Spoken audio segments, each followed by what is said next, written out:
di hwn, Meinir? Fel ti wedi cael allan ydy. Syrpreis!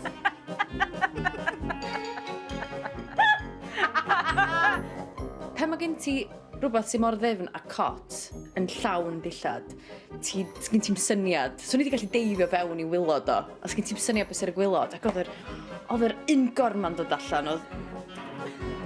Be ffordd di hwn ta? Nimo di hwn.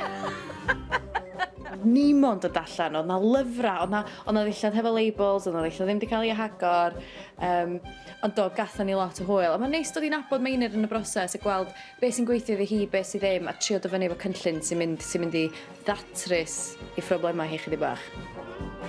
O, mae'r cot yn wag, heb o'n teddi. Teddi bach di bod yn cuddio na.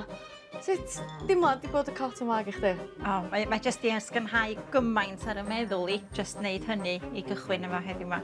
Wedi gwneud gwahaniaeth mawr. A mi wyt ti wedi gwaredu cymaint yna'n barod, mas trwy drws I elusen, I rhywun sydd wir angen gwneud defnydd gwell ar hyn. Hwna'n gychwyn rili da, positif, rhoi hyder iddi hi bod hi yn gallu didoli dillad a bod y ddim mor brawychus yna. So ath yn dda fi'n credu bod hi wedi timlo rhyw fath o ysgafnder yn y broses.